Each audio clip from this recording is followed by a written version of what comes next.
Hey guys, how y'all doing? Welcome back to my channel, and today I'm going to be filming my February wrap-up. So I realized that we're halfway through March and I still haven't done this video, but here we are. I didn't read that much in February. I only read 4 books. I've had a slow start to this year reading wise. It's just been hard for me to get into reading, but I'm slowly getting back into it in March. So let's just talk about the 4 books that I read in February. So the first book that I read was P.S. I Still Love You by Jenny Han. I was reading this in preparation for the Netflix adaptation that came out in February. This is the second book in the To All the Boys I Have Loved Before trilogy, and if you don't know what this series is about, we basically follow our main character Lara Jean, and she writes love letters to all of her crushes that she's had, and she writes the letters to kind of get out her feelings, vent a little bit, to try to get over that said crush, but she never sends them out. She addresses them, but she never sends them out, has no intentions to, and then one day they mysteriously do get sent out, and she kind of has to deal with the repercussions of these letters getting sent out and talking to the boys that they were addressed to, and shenanigans ensue. This is the sequel to that, where she is still dealing with the consequences of those letters being sent out. I don't want to talk too much about it because I have read this book a few times before and talked about it all on this channel, but I love these characters and this story, and I love just following them through their journey of life and dealing with their relationships and struggling and juggling everything. Struggling and juggling. Okay. As always though, the first book still remains to be my favorite. This one is still really good. I do love the introduction of new characters and kind of seeing how that plays into everything that we already know. It's just a good time. Honestly, these books are just simple, feel-good, easy, fluffy reads, and I really enjoy them. They're really good for kind of just escaping your mind a little bit and just following somebody falling in love, and it's just super cute. It feels really weird not to give ratings, but I'm not rating books anymore. Okay. The second book that I read was On the Come Up by Angie Thomas. This book came out last February. Okay, February 2019, and I just got to it last month, and I can't believe that it took me this long to read this book, because I literally went to a signing for Angie Thomas for this book. I met her, and I was so excited about this book, and then I just didn't read it.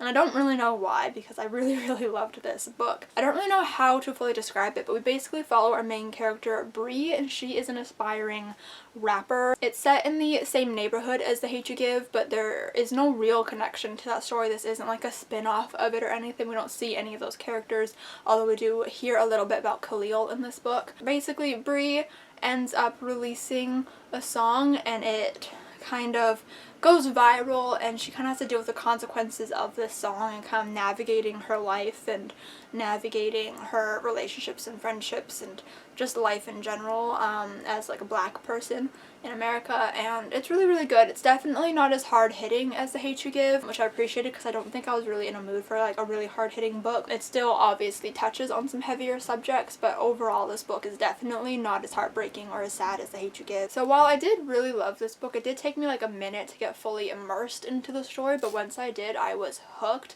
I just needed to kind of get acquainted with the new characters and the new story that we were following, but I really ended up loving this book. Something that I really enjoyed about this book in particular are the friendships that were portrayed. Bree has 2 best friends, and throughout the entire book they get into arguments and they fight, and their friendship isn't perfect, and I really appreciated that, seeing all the struggles they were having but how they were still there for each other and still loved each other through it all. I really loved to see that kind of friendship portrayed in a book. Something interesting, going into this book, I didn't think that I would fully appreciate the rap elements. There are raps written in this book from Bree, and I didn't think that I would appreciate it because it's not the kind of music that I listen to, but I was pleasantly surprised. I actually really enjoyed reading all of Bree's raps. I thought they were really clever and really good, and I actually did appreciate that side of the story, which was a big surprise to me, and I really enjoyed that, and I'm glad that I ended up enjoying it, because I thought that would kind of, I don't know, kind of affect how I liked this book, but it definitely didn't. It added to the experience for sure. In general, I think that this was a excellent sophomore novel from Angie Thomas. I think The Hate U Give just like was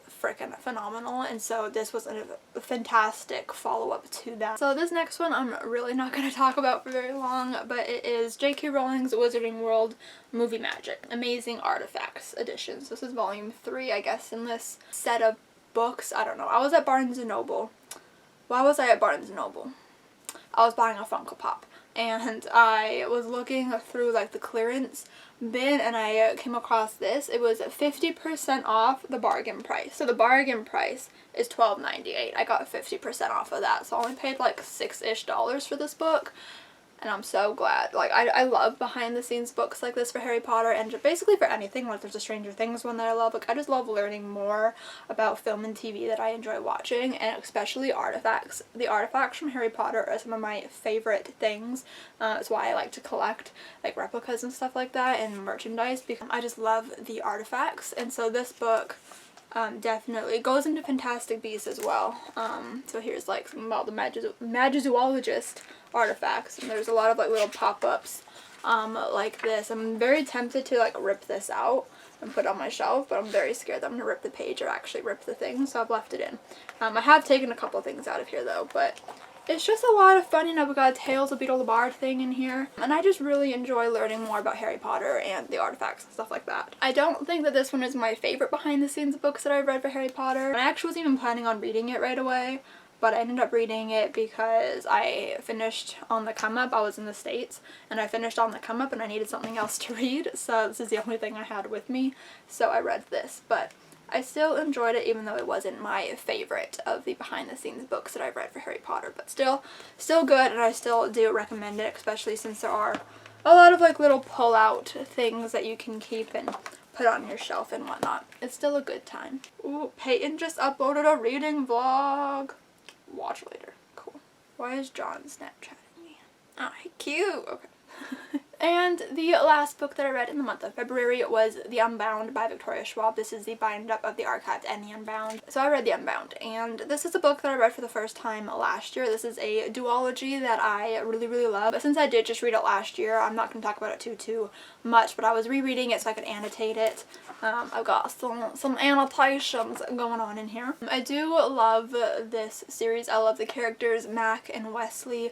All my faves. I think they're so cute, and I love their friendship and their blooming relationship that we get to see in this book, and I just love it so much. I love this world as well. I think a lot of people don't like this series and they don't understand the world. They don't think it's fleshed out enough, but I personally really, really love it. I think the whole world of the Archived is so fascinating. I didn't even tell you guys what the series is about. So if you guys don't know what the Archived is about, there is this place called the Archived where the dead are basically kept on shelves like books. So when you die, your body is kind of kept on the shelf. You're called a history, and you know, sometimes histories wake up, and that's where the keepers come in. The keepers have to track down the escaped histories and bring them back into the Archived and like return them. We follow Mackenzie, who is one of those keepers, and she meets Wesley, who is another keeper, and he's kind of the first keeper she's ever met, and there's this whole thing going down with a history and things like that. It's really good. That was a really bad explanation. I apologize, but I love this series. I do prefer the Archived to the Unbound purely because of the setting of the book. I really love the creepy hotel vibe. Mackenzie lives in this like old hotel that has turned into apartments, and I really, really enjoy that kind of setting, and Victoria Schwab does such a good job describing parts of the hotel and making it feel like so immersive and real. We don't get that setting as much in the second book because it's not summer anymore and they're back in school, so our main location is the school. I do love them both, but I think I like the first one just a little bit more. But I definitely recommend this series. It was the first Victoria Schwab book I ever read, and I adore it. So those are all of the books that I read in the month of February. I hope you guys enjoyed this video. Give it a thumbs up if you did enjoy it. Comment down below what you guys read in February, maybe what you're currently reading. Subscribe if you have not yet already, and I'll see you guys next time. Bye!